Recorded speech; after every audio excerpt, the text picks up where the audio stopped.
নমস্কার, আপনারা দেখছেন তুহিনার হেলদি রান্না। আজ আমি নিয়ে এসেছি ডিমের একটা অভিনব রেসিপি, যেটা দিয়ে শুধু ভাত নয়, রুটি, পরোটা, লুচিও খাওয়া যাবে। আর এটা একদমই তেল ছাড়া করেছি। সবার প্রথমে একটা বাটি নিয়ে নিয়েছি, আর তাতে আমি 3টে ডিম ভেঙে নেব। সব কটা ডিম ভেঙে নেবার পর আমি এতে দিয়ে দেব একটুখানি নুন, আর তারপর ডিমগুলোকে ভালো করে একটা চামচ দিয়ে ফেটিয়ে নেব।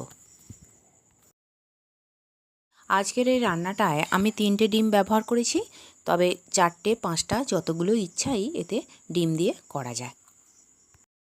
2জন খাওয়া যাবে সেই অনুযায়ী আমি রান্নাটা করেছি। এখন আমার ডিমগুলো ফ্যাটানো হয়ে গেছে, এটাকে আমি সরিয়ে রাখলাম আর একটা বাটি নিয়ে নিলাম, যার নিচটায় 2-3 ফোঁটা আমি তেল দিয়ে দিয়েছি, আর ভালো করে ভিতরটা তেল মাখিয়ে নেব। ভিতরটা তেল মাখিয়ে নিয়ে আমার হয়ে গেছে।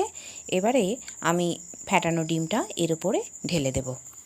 আমি আগে থেকেই কড়ায় একটু জল দিয়ে গরম করতে বসিয়ে দিয়েছি।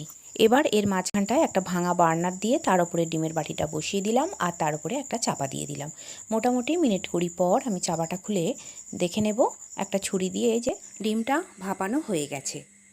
এবারে সাঁড়াশি দিয়ে আমি বাটিটাকে নাবিয়ে নেব। 5 মিনিট পর এটা ঠান্ডা হলে আমি একটা জায়গার উপরে ডিমের বাটিটাকে উপুর করে দেব, আর ডিমটা সহজেই বেরিয়ে আসবে। এখন এই ভাপা ডিমটাকে আমি একটা ছুরি দিয়ে টুকরো টুকরো করে কেটে নেব। আমি এই ভাপানো ডিমটাকে লম্বালম্বি 3 পিস করেছি, আবার এইগুলোকেও 3 পিস করে কেটে নিয়েছি।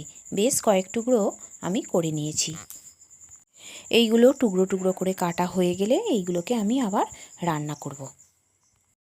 অনেকে এটা তেলে ভেজে নেয়, তবে তেলে না ভাজলেও এর স্বাদের কিন্তু কোনো পরিবর্তন হবে না।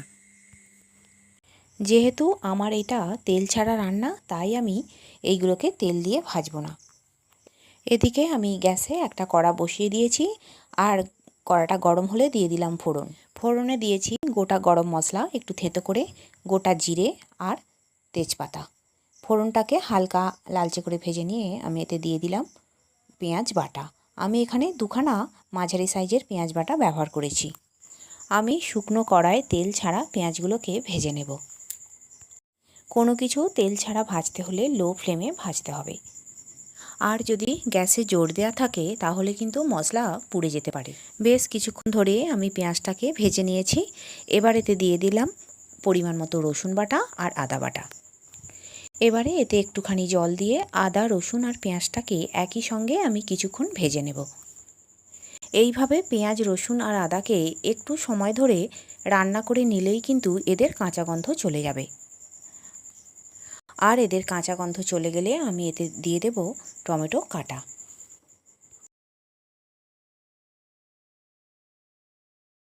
আমি আধখানা টমেটোকে কেটে রেখেছিলাম পাতলা পাতলা করে, সেগুলোই এখানে দিয়ে দিলাম। এখন টমেটোটাকেও লো ফ্লেমে শুকনো কড়ায় কিছুক্ষণ রান্না করে নেব। এইভাবে কিছুক্ষণ রান্না করে নিলে এই টমেটোটা আস্তে আস্তে গলে যাবে। আর এখন আমি এতে দিয়ে দেবো একটুখানি জল। এই তেল ছাড়া রান্না একটু একটু জল দিয়ে দিয়েই মশলাকে ভাজতে হবে। এখন আমার টমেটোটা মোটামুটি গলে গেছে। আমি এতে দিয়ে দিলাম কয়েকটা গুঁড়ো মশলা।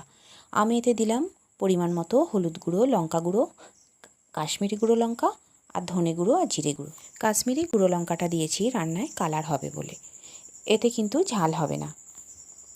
এবারে এই মশলাতে একটুখানি জল দিয়ে আমি বেশ কিছুক্ষণ সময় ধরে কষিয়ে নেব। এই মশলা যত সুন্দর করে কষানো হবে ততই এই তরকারির টেস্ট হবে। আর এই মশলা একটু একটু জল দিয়েই কিন্তু সুন্দর করে কষানো যায়, এর জন্য ক্ষতিকর তেল দেবার কোনো প্রয়োজন নেই। আর এইভাবে জল দিয়ে দিয়ে মশলাকে কষালে তরকারি এত টেস্টি হয় যে এটা খেয়ে কেউ বুঝতেই পারবে না যে এই তরকারিতে তেল দেওয়া হয়নি। এদিকে আমার মশলা কষানো হয়ে গেছে, আর আমি এতে দিয়ে দিয়েছি জল। এবারে এতে দিয়ে দিলাম স্বাদ মতো নুন আর একটুখানি চিনি। এবার এইগুলো ফুটে গেলে আমি দিয়ে দিলাম সিদ্ধ করে রাখা আলু, আর মশলার সঙ্গে ভালো করে মিশিয়ে নিলাম। একটুখানি ফুটতে দিলাম, আর এরপর এতে দিয়ে দেব সেই ভাপা ডিমের টুকরোগুলো। এবার ডিমগুলোকে খুন্তি দিয়ে গ্রেভির মধ্যে ডুবিয়ে ডুবিয়ে দিতে হবে, যাতে এর মধ্যে ভালো করে মশলাটা ঢোকে। এখন আমি তরকারিটাকে মিনিট 2-1 মতো ফুটতে দেব। বন্ধুরা, আমরা তো ডিমের তরকারি অনেক রকমভাবেই করে থাকি, কিন্তু একবার এইভাবে ডিমের তরকারি করে দেখুন যে একটা তরকারি দিয়েই সমস্ত ভাত উঠে যাবে, আর অন্য তরকারি লাগবে না। এখন আমি একটু টেস্ট করে দেখে নেব নুনের পরিমাণ ঠিকঠাক আছে কিনা। আমার নুনটা একটু কম ছিল, তাই একটুখানি নুন দিয়ে দিলাম আর ভালো করে মিশিয়ে নিলাম। আর বন্ধুরা, আমার রান্না যদি ভালো লেগে থাকে আর যদি নতুন নতুন তেল ছাড়া রান্নার রেসিপি পেতে চান, তাহলে আমার চ্যানেলটিকে সাবস্ক্রাইব করুন আর পাশে থাকা ঘন্টাটি বাজিয়ে দিন। আর লাইক, শেয়ার, কমেন্ট করতে কিন্তু একদম ভুলবেন না। তৈরি হয়ে গেল আমার তেল ছাড়া ভাপা ডিমের মশলা কারি। আর আমার রান্নাটি দেখার জন্য সকল বন্ধুদের জানাই ধন্যবাদ। ভালো থাকবেন।